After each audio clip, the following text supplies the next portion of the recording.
Welcome and thank you for joining us today. I'm talking to Mlamuli Mbambo from Money Fundi. He's a money author, a money speaker, and he is a money magician. I've seen him work with cash before, and amazing person that I'm privileged to say that I know very well. And we're going to talk about specifically what are the mistakes that you made, Mlamuli, early in your life as a young person and now as an accomplished money speaker and money author. What are the top pieces of advice you can give young people today that will change their financial future forever? Welcome and thank you for this. If you can do a quick introduction as to, all the amazing things you've done and have achieved. All right. Thank you for having me, Willem, and it's great to be here. So, as you said, I'm a financial speaker, trainer, author, and the title is Commissioner of Financial Literacy. And my mission is to spread financial literacy across Africa and for people to have a better relationship with money. Okay. So, my mistakes, yeah, no, I have to go back a Yeah. bit. Only you made So, mistakes, not me or anybody else, ne? of course not, of course Yeah, I not. know. I would love So to compare notes. Yes, please tell us. I think the problem is that because money tends to be a taboo topic in the household, um, our parents don't really say anything when it comes to money to us. So when I finished my degree and I was moving to Johannesburg, there was no I don't think she even asked how much I was earning or what to do about that. And so when I moved up, I mean, you told you're a graduate, so you told that you've arrived because you're in a graduate program. So I wanted to stay in, a nice place. So I really overreached in terms of what I should have been renting, and I think that set me back. And obviously the other mistake is that once you're in, people get accustomed to that's the kind of life you are in, Yeah, because so you that's your don't want public to get out. image. That's your Yeah, you don't public want to you image. don't want to get out because I Yeah. think in like 2 or 3 months you can see that something is wrong here, but you then try to force it. So that's my Okay. was my first mistake having a paycheck. Okay. My second one was is also fairly common. I looked left, I saw an Audi from a friend. I looked right, I saw a nice car from a friend in terms of my peers. So I duly then went and got a GTI myself, a Golf Mm. GTI 5, the one with the big grill, like the masculine one, Yeah. like Yeah. the guy No, no. one, I'm yeah, with back you. in the day. It's a beautiful Yeah, car. man, and beautiful car and very high insurance premiums. At your And age, at the, then it yeah, must have especially been at killing you. Yeah, yeah. So then the insurance kills you, and oh, the logic that comes to mind is that man, I've been driving for so many years. Because I was fortunate that in first year I got the old Polo at home, so I've been driving so many years. I've never had an accident. I'm an awesome driver, you know.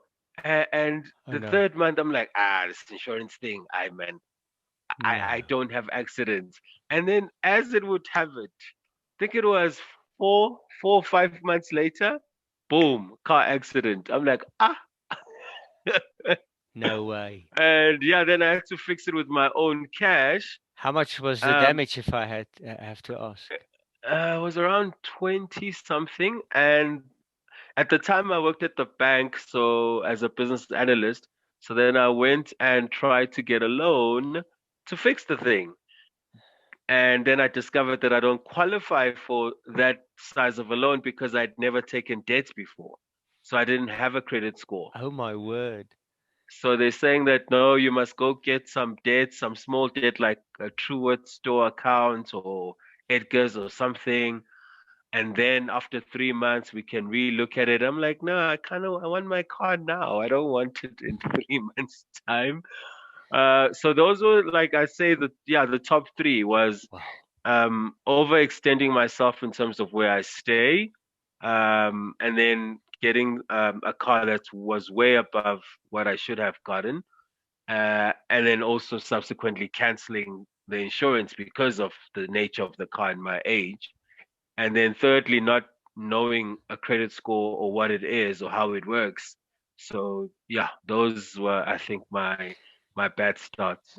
Those are impressive, and I want to thank you for sharing that, because Impressive mistakes. that's impressive mistakes. You know what?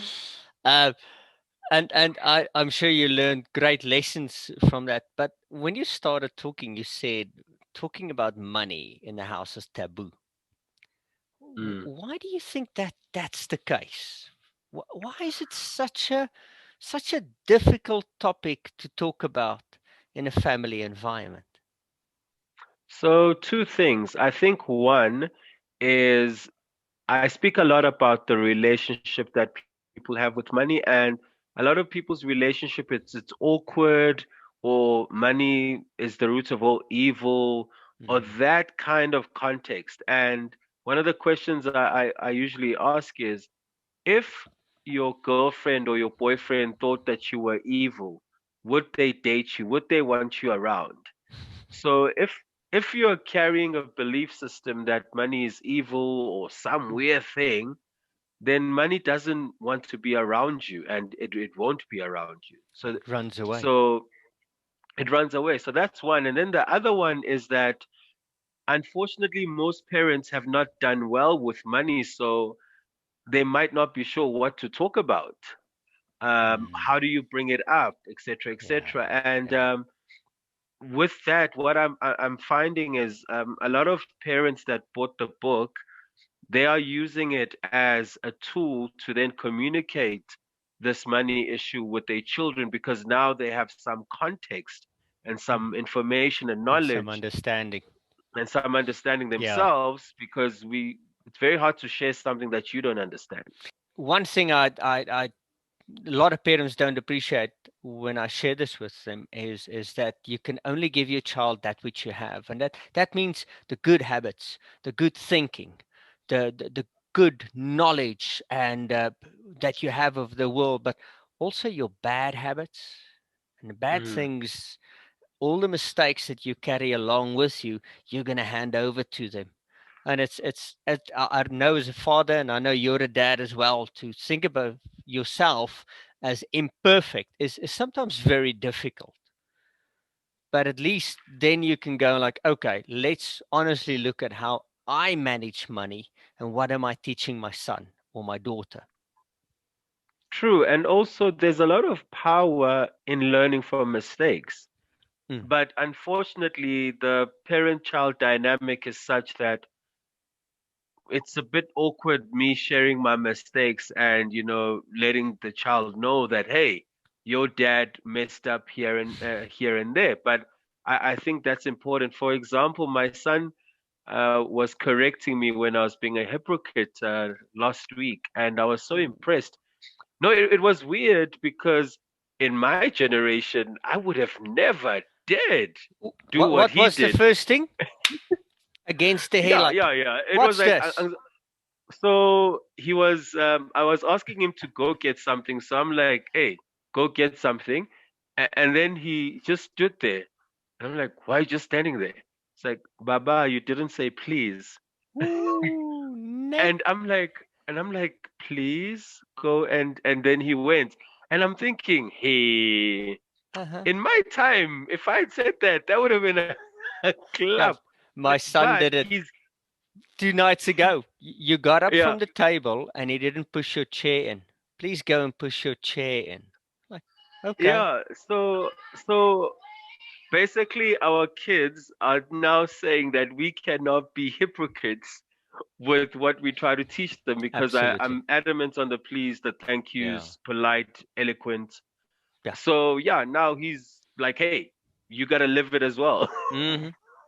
Yeah, and they do. And usually at the most inopportune moments will they do that. But yeah, some good mistakes, some good advice that you've given there. And I'm glad now we understand the dynamic at home a little bit better. And if you're a parent or, you know, get Mlamuli's book, as he said, it helps with the communication. I'll put a link to the book in it, and I'll put a graphic if you can send it to me on the video that people can see how the cover looks like, so when they order it online. But yeah, what are the top tips that you can give young people today to really, just get control of your finances so that your future doesn't, so the light at the end of the tunnel is a light and not a freight train. Mm. So for me, my top advice is realize where you get your value from. A Okay. lot of us, a lot of us spend money to increase the self-worth.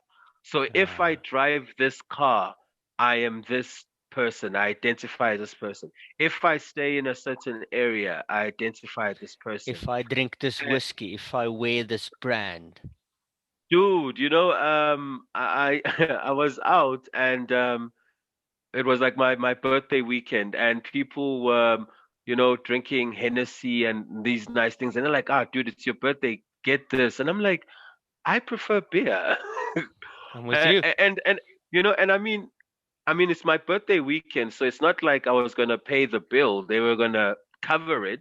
But I'm like, no, but what I actually prefer is Yeah. beer. Can I just get my beer because I haven't tied my self value to the Okay. fact that someone walking past must see me drinking whiskey Yes. kind of thing. So Yeah. it's all about where you derive your value from, because you tend to spend to try and prove that you are worthy of that value that you're trying to drive to. That ties in. One of my favorite speakers is Dr. John D. Martini, and he says I know him. your self worth determines your net worth.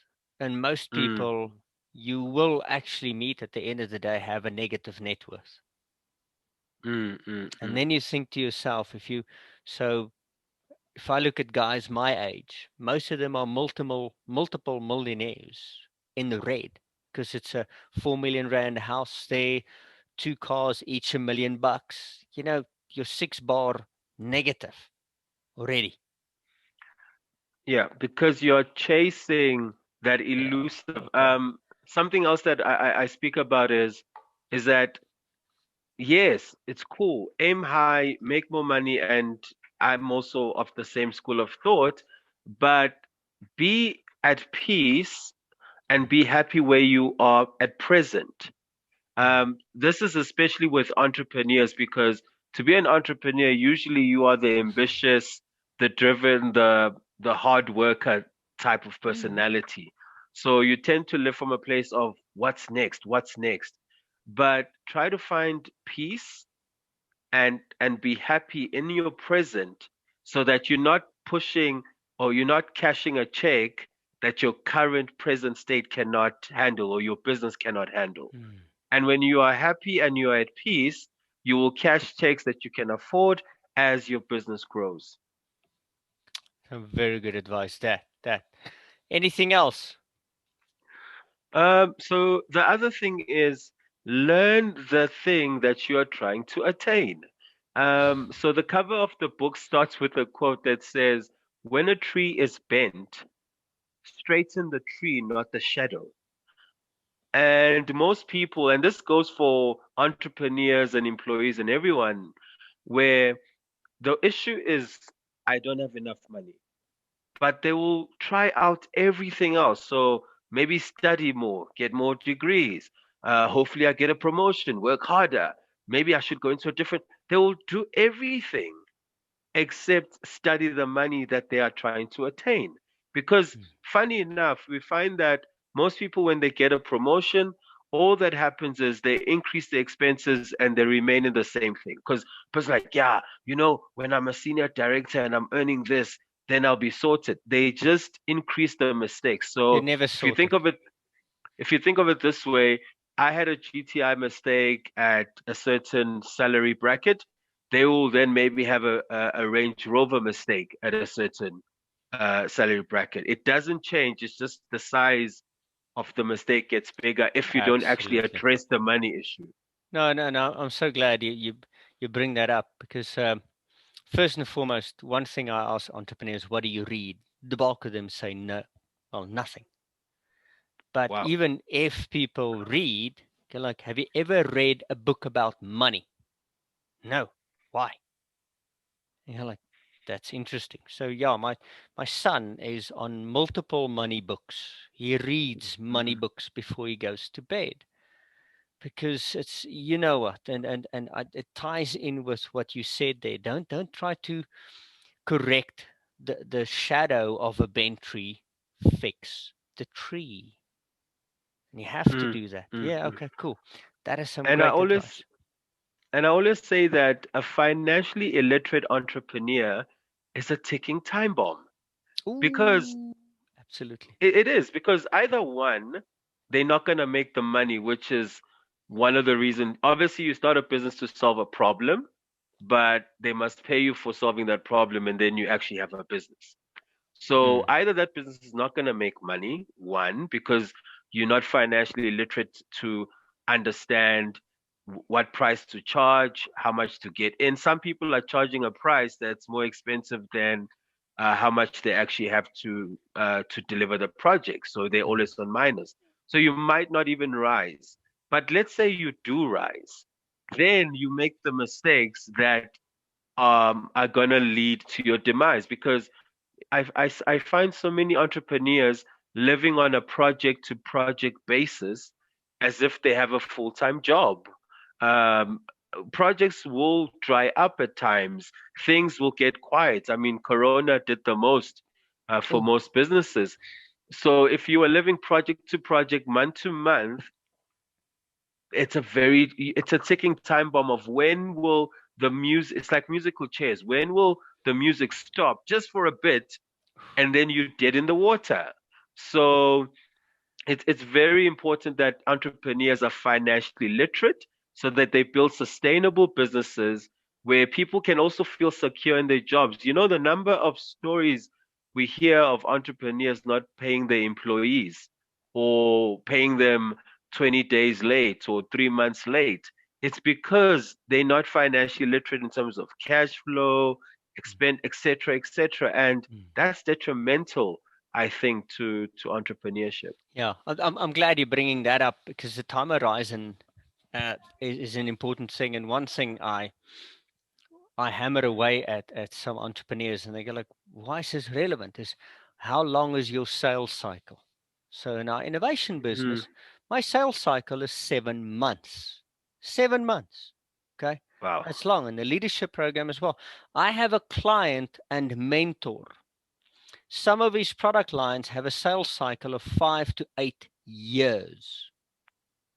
And you know how you have to plan your cash flow? Because the thing is, you might have enough cash till month 5, but if you have a 7 month sales cycle, what are you going to have? 2 minute noodles for the last 2 months. And who's going to pay the salaries? And you have to take that. So, yeah, Yeah. and I'm glad also you brought up the projects. That leads to the feast and famine thing. You have to cover the bread and butter first. You have to have your daily meal. You know, the Mm, mm. slice of cake here and there and the steak on top here and there. That's fine. Use the project for that. So yeah, it's that thing of treat yourself as if you are employed by this business. So one of the main questions is there a separate business bank account? And sometimes there is. No, sometimes there is. Usually there isn't. But even when there is, the Yes. question is, does it usually swipe for Debona's Pizza? Yeah. Or does it swipe for a nice fancy shoe in a good month? And most do. So Mm. it's about just saying, I'm going to try and be disciplined and be strict and say, hey, I'm an employee. This is how much I earn every month. And when we do well over maybe a 6 month or 12-month cycle, then we'll look and renegotiate as if you're having a performance review with yourself and your business. And what I find also works there is it doesn't have to be a board of directors, but get a mentor or two that you'll be held accountable to. Because I think one of so it's very dangerous to be accountable to yourself alone, Oh, absolutely. because Because you drink your own we are Kool-Aid. human. Yeah, you Yeah, believe your we own are human. stories. Yeah, yeah, yeah, yeah, yeah, yeah. Yeah, and there's always be an excuse for why you should actually get that thing. Yeah, it's So my coach used the term licensing effect the other day. We give ourselves a license. I deserve that. I Mm, worked mm, hard, and I deserve that. And it starts with these little deserving thingies. However, I did clear it with my accountant. If I sign mm. up a coaching client and my packages are a set amount, I'm allowed to buy a pair of shoes up to this bracket. That's it. Yeah, Because that motivates me, because I love shoes. That motivates me to do the sales. And I and that get the actually reward. that makes sense. Yeah, so it can be your accountant, but it must be an accountant that you respect and that And they listen they to and have and an listen active to. relationship. Most Yes, accountants yes. just send you figures and that's Tax it. year. Yeah. Most are seen at the end of tax year where Yeah. entrepreneurs are trying just What's not to taxed be. here? What's this? Yeah, exactly. That's what most guys go. What? It's tax again? Yeah, Yeah. No, I know. and also it speaks to the being of a financially illiterate entrepreneur because once you're financially literate as an entrepreneur, you realize that your decisions are based on the numbers in your business. So there's no way that you can just throw the numbers away to an accountant because that's where your decision making must come from. Those are Yeah. the numbers that will tell you this product is working. No, it's not. That one. For example, what I've done with my one, as you're talking about the whole sales cycle, I found that getting training to do a workshop for like a company, like a corporate or whatever, that is a 6-month timeline from the day you say hello to the day you are doing the thing. And then I said, "Phew, yeah, that's long. What else can I do?"